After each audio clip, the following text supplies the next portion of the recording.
আসসালামু আলাইকুম দর্শক, আমন্ত্রণ জানাচ্ছি আজকের আন্তর্জাতিক সংবাদে। শুরুতেই জানিয়ে দিব সংবাদ শিরোনাম, পরে বিস্তারিত। দর্শক, জানিয়ে দিব আজকের আপডেট খবর। এবার ইসরায়েলের বৃহত্তর মানচিত্র প্রত্যাখ্যান করল কাতার ও আরব আমিরাত। আরও জানবেন, যুক্তরাষ্ট্রের ক্যালিফোর্নিয়ার লস অ্যাঞ্জেলসে ভয়াবহ দাবানলে 10,000 ঘরবাড়ি, গাড়ি ও অন্যান্য অবকাঠামো পুড়ে গেছে। এছাড়া আগুনে দগ্ধ হয়ে প্রাণ হারিয়েছেন অন্তত 7 জন।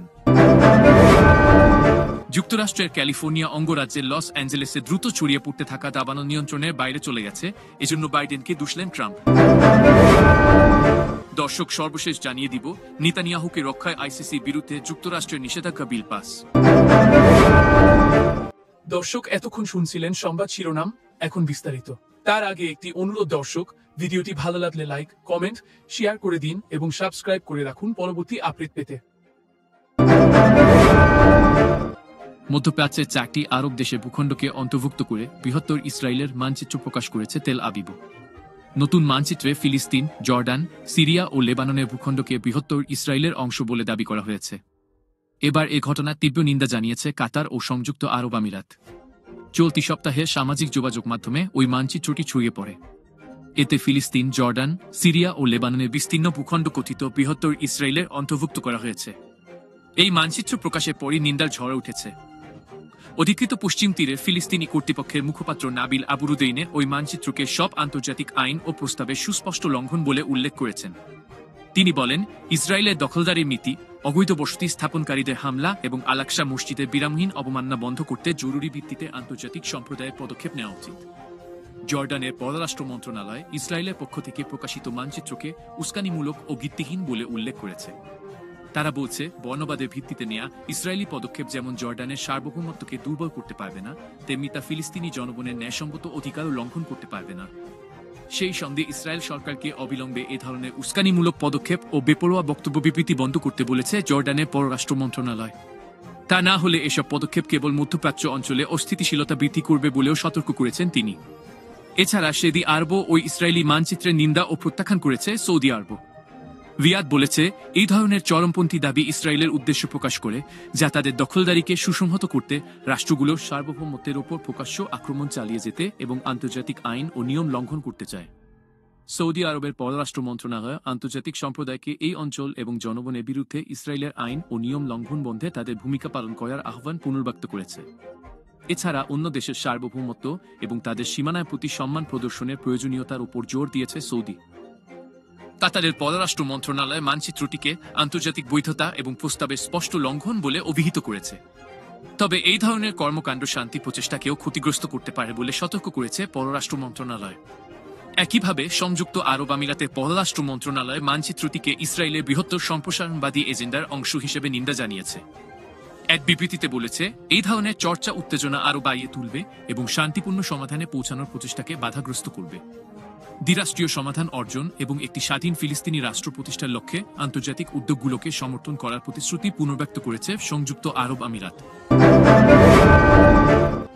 যুক্তরাষ্ট্রের ক্যালিফোর্নিয়ার লস অ্যাঞ্জেলসে ভয়াবহ দাবানলে 10,000 ঘরবাড়ি, গাড়ি ও অন্যান্য অবকাঠামো পুড়ে গেছে।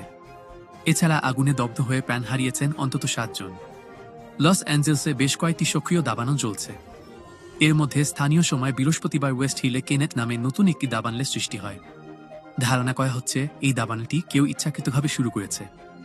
এর সঙ্গে জড়িত থাকার অভিযোগে একজনকে আটক করা হয়েছে।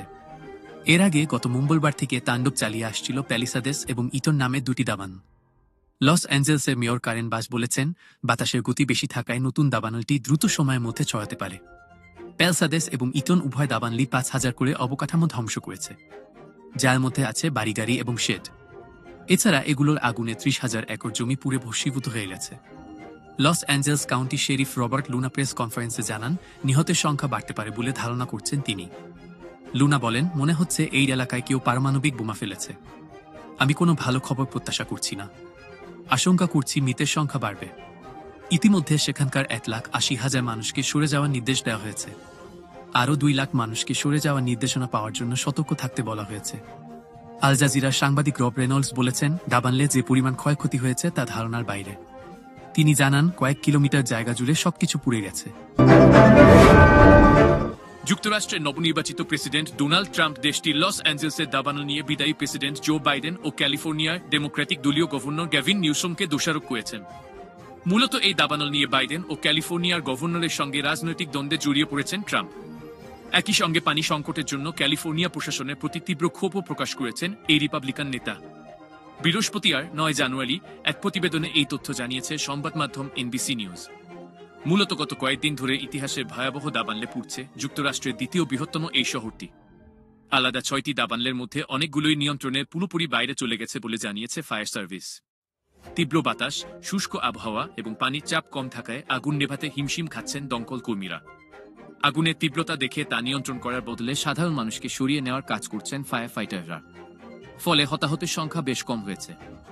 লস অ্যাঞ্জেলেসের ফায়ার সার্ভিসের প্রধান অ্যান্থনি ম্যারন বৃহস্পতিবার এক সংবাদ সম্মেলনে বলেন, আগুন নেভাতে যুক্তরাষ্ট্রের আরও 6 অঙ্গরাজ্য থেকে ফায়ার সার্ভিসের কর্মীদের ক্যালিফোর্নিয়ায় আনা হয়েছে। আগুন নেভানোর কাজে নতুন সমস্যা হিসেবে দেখা দিয়েছে পানি। প্যাসিফিক প্যালিসেডস এলাকার কিছু আগুন নেভানোর জন্য পানি সরবরাহের হাইড্রেন্ট শুকিয়ে গেছে। লস অ্যাঞ্জেলেসে 2 লাখেরও বেশি বাসিন্দাকে নিরাপদে সরে যেতে বলা হয়েছে।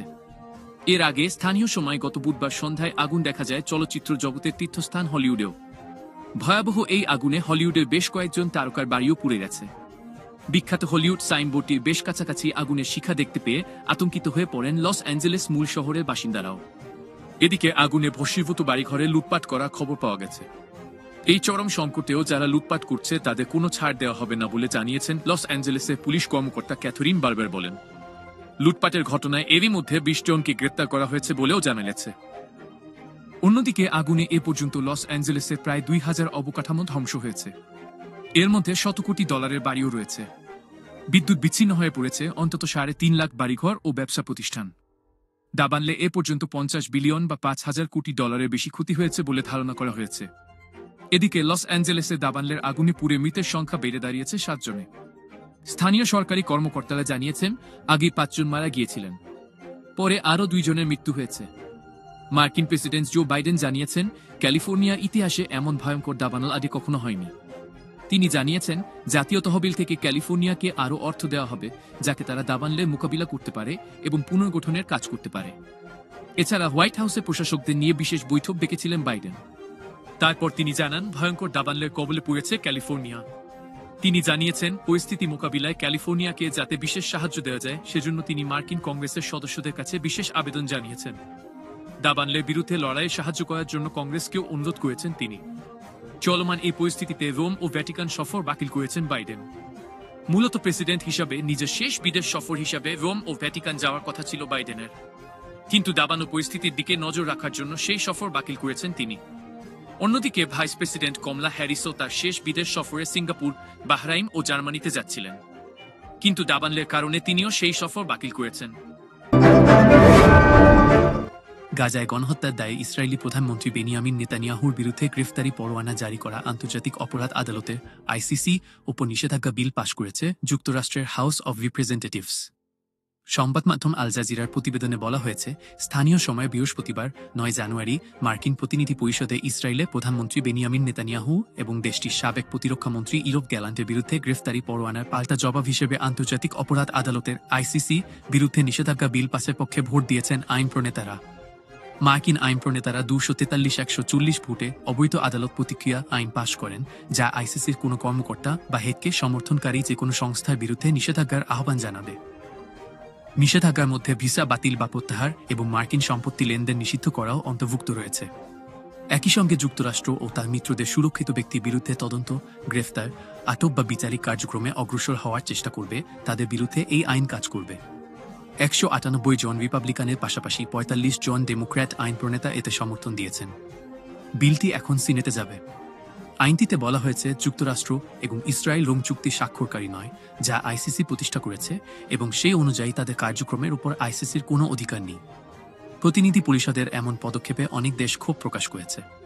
কেনটাকির প্রতিনিধি থমাস ম্যাসি এই আইনটিতে ভোটদানে বিরত ছিলেন। তিনি বলেন, নতুন প্রশাসন এসে যুদ্ধ বন্ধ কিংবা মূল্যস্ফীতি হ্রাস নয়, বরং আইসিসির উপর নিষেধাজ্ঞা দিতে ব্যস্ত হয়ে পড়েছে। প্রতিনিধি পরিষদের এই ভোট ইসরায়েল সরকারের প্রতি ডোনাল্ড ট্রাম্পের রিপাবলিকান সমর্থকদের দৃঢ় সমর্থনকে প্রকাশ করেছে। রিপাবলিকানরা এখন কংগ্রেসের উভয় পরিষদে নিয়ন্ত্রণ করছে। আগামী 20 জানুয়ারি প্রেসিডেন্ট হিসেবে শপথ নেবেন ডোনাল্ড ট্রাম্প। ফিলিস্তিনের গাজা উপত্যকায় গণহত্যা ও মানবতাবিরোধী অপরাধের দায়ে গত বছরের নভেম্বর বেনিয়ামিন নেতানিয়াহু ও ইয়োব গ্যালান্টের বিরুদ্ধে গ্রেফতারি পরোয়ানা জারি করে আন্তর্জাতিক অপরাধ আদালত। আইসিসির এক বিবৃতিতে বলা হয়, আদালত দুই ব্যক্তি বেনিয়ামিন নেতানিয়াহু ও ইয়োব গ্যালান্টের বিরুদ্ধে মানবতাবিরোধী অপরাধ এবং ৮ অক্টোবর ২০২৩ থেকে ২০ মে ২০২৪ পর্যন্ত সংঘটিত যুদ্ধাপরাধের জন্য গ্রেফতারি পরোয়ানা জারি করছে।